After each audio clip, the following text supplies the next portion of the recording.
Turma do Propósito, e aí, meu irmão, tudo bem? Espero que sim. Um grande abraço para você e para sua família.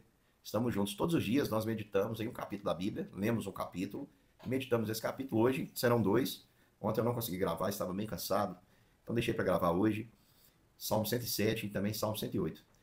Quero também fazer um convite para você, para a gente estar orando todos os dias juntos. Nós já oramos aqui no grupo por você e vou deixar um convite aqui para que você possa orar. Um dos objetivos também do nosso grupo é tentar mudar, e a mudança ela vem também pela oração. Quando nós levamos o nosso pedido a Deus, nós somos mudados e Deus também pode mudar os contextos em que nós estamos.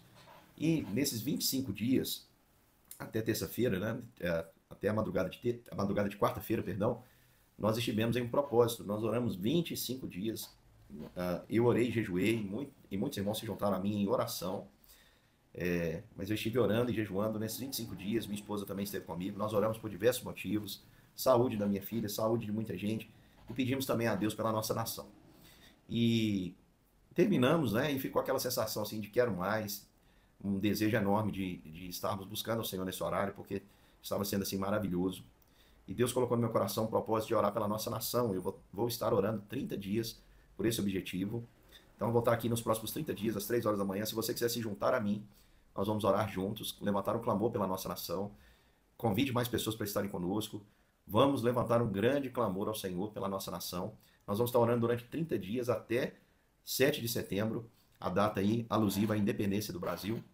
Vamos pedir a Deus que a nossa nação fique livre das amarras do jugo da injustiça. E desde já eu quero dizer, meu irmão, que a minha oração não é pelo político A ou pelo político B, mas a minha oração é para que Deus faça justiça. Nós estamos vivendo nitidamente em um tempo em que nós precisamos levantar o pendão que nos entregou o rei, o Evangelho. O Evangelho contra tudo isso que é contrário ao Evangelho. A Bíblia defende a família, então nós temos hoje governos anti-família. A Bíblia defende as crianças, nós temos governos querendo matar as crianças. A Bíblia diz para a gente ser sóbrio e nós temos governos, pautas aí bem avançadas de liberação das drogas, incentivando as pessoas a viverem entorpecidas, alienadas. Então, meu querido irmão, nós precisamos usar dessa ferramenta poderosa que Deus nos deu, que é a oração, e eu convido você com essa certeza de que muito pode a súplica do justo por sua eficácia para estar se juntando a mim. Começando daqui a pouquinho, às 3 horas da manhã, nós vamos estar orando pela nação. Se acontecer algum dia, meu irmão, acabou a internet, não pegou, o pastor Wellington não apareceu, não tem problema, meu irmão, acredite que eu vou estar orando. Pode acontecer, né? Aconteceu nesses 25 dias, um dia da gente ficar sem internet. Eu vou gravar aqui, depois eu coloco lá, você acompanha. Mas o importante é que você esteja orando comigo, tá? Vamos fazer de tudo para estar aqui, tanto pelo Instagram quanto pelo nosso canal também no YouTube. Vamos lá, o Salmo 107, ele tem muito para nos ensinar sobre isso. Aqui fala que Deus é aquele que nos salva de todas as tribulações. No Salmo 107, nós encontramos algo muito parecido com as canções que temos hoje. Nossas canções, elas têm versos e elas têm coro. Por exemplo, no Salmo 107, você pode perceber claramente o coro que é repetido. Por exemplo, no versículo 8, no versículo 15, no versículo 21 e no versículo 31, vai repetir esse coro. Rendam graças ao Senhor por sua bondade e por suas maravilhas para com os filhos dos homens. Então esse salmo ele tem esse propósito: levar os homens a render graças por sua bondade e por suas maravilhas para com os filhos do homem. O salmista continua, ele começa dizendo assim: rendei graças ao Senhor porque ele é bom e a sua misericórdia dura para sempre. De fato, irmãos, a misericórdia do Senhor, ela não tem fim. Digam aos remidos do Senhor que ele resgatou da mão do inimigo, que ele ajuntou, que ele congregou de todos os lugares. Digam eles que o Senhor é maravilhoso e que a sua misericórdia dura para sempre. E aqui, meu irmão, nós vamos ter uma sequência de 4 contextos em que o povo se viu em angústia. E você vê também no versículo 6, no versículo 10, no versículo 13, no versículo 19, no versículo 28, repetindo a mesma coisa. O mesmo mecanismo que até hoje pode ser repetido, irmãos. Quando nós estamos em aflição, o que nós fazemos? Quando nós estamos em angústia, o que fazemos? Nós clamamos ao Senhor e o Senhor nos livra das nossas tribulações. Então o salmista aqui no Salmo 107, ele vai dizer, no versículo 4, por exemplo, do povo de Deus andando errante no deserto, por ermos caminhos, perdidos, com fome, sedentos, a alma desfalecendo. Nesse contexto, eles, na sua angústia, clamaram ao Senhor e o Senhor ouviu e os livrou de todas as tribulações. Quero pegar isso aqui para dizer para você, irmão, que a gente pode aplicar esse primeiro contexto. A vida espiritual, muita gente está vagando aí no deserto, andando no deserto, sem saber, de fato, para onde está indo. vazio, faminto, não experimentou o pão vivo que desceu do céu, não bebeu da água que mata a sede. Então, naquela angústia, clamou, e Deus ouviu, e Deus se revelou, e Deus o livrou.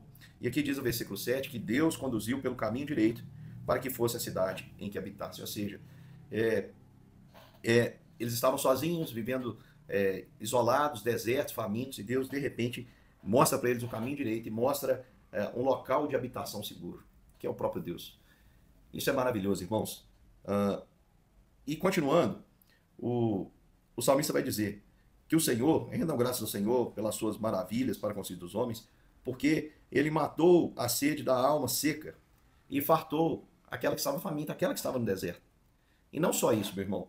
Aqui diz que eles, os que se assentaram nas trevas, na sombra da morte, presos em aflição e enfermos, por causa da sua rebeldia contra Deus. Então Deus não salva apenas aquele que está perdido, mas Deus salva também aquele que errou, aquele que por suas próprias mãos buscou uma prisão. Porque Deus, irmãos, ele é poderoso para libertar.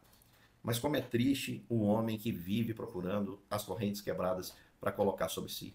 Deus vive nos livrando, irmãos, das nossas bagagens, mas que tristeza é o homem que insiste em colocar sobre os seus ombros um peso que Deus não chamou para que ele carregasse.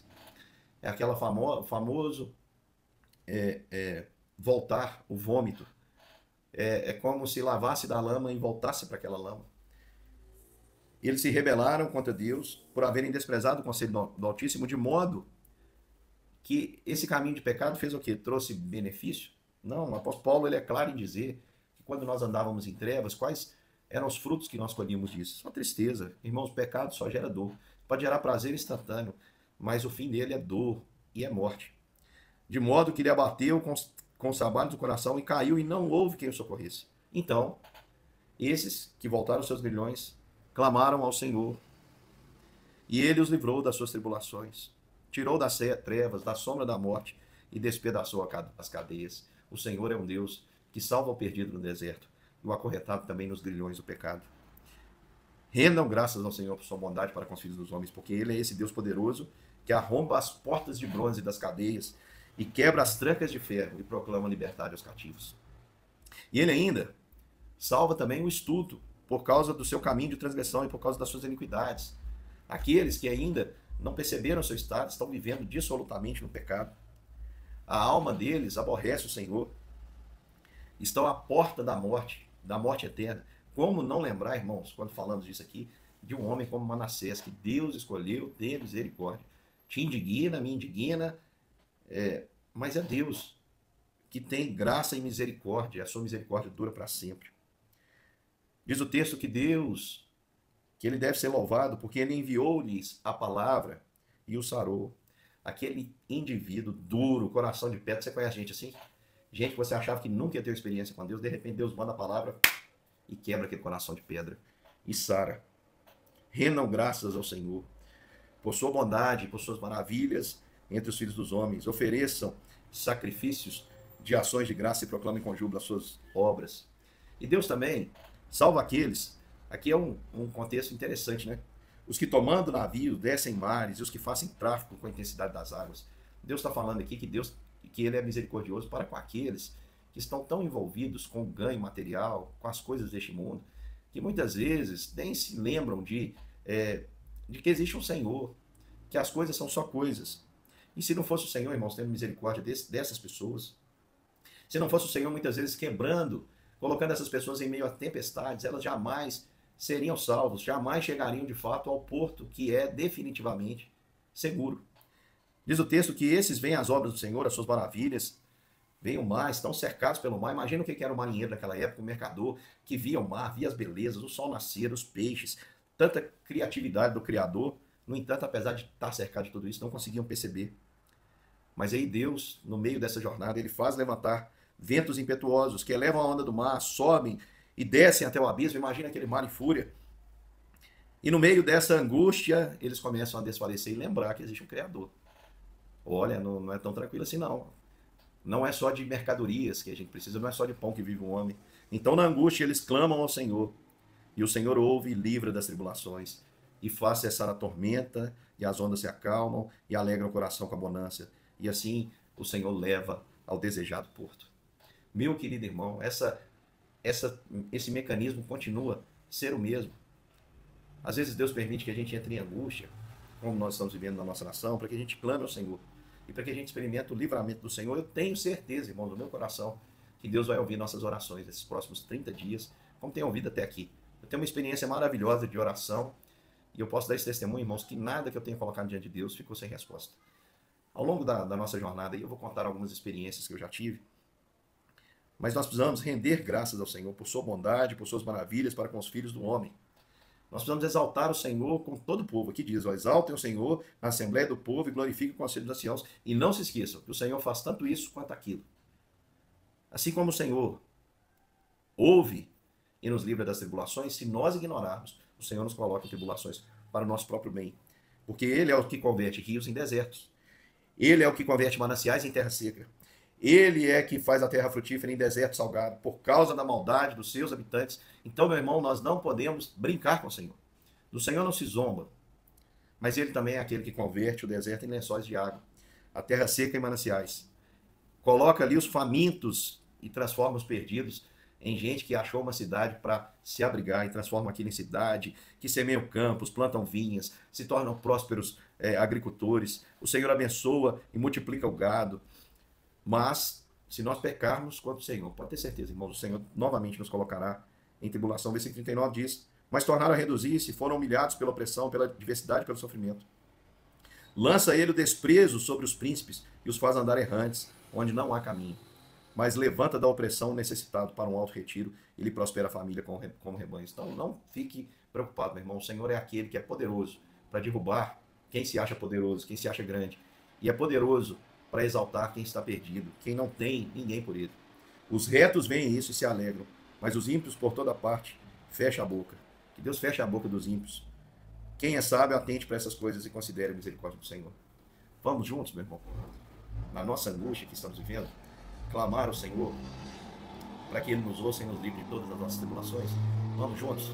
Eu espero você às 3 horas da manhã, daqui a pouquinho, portanto. Um grande abraço e até lá.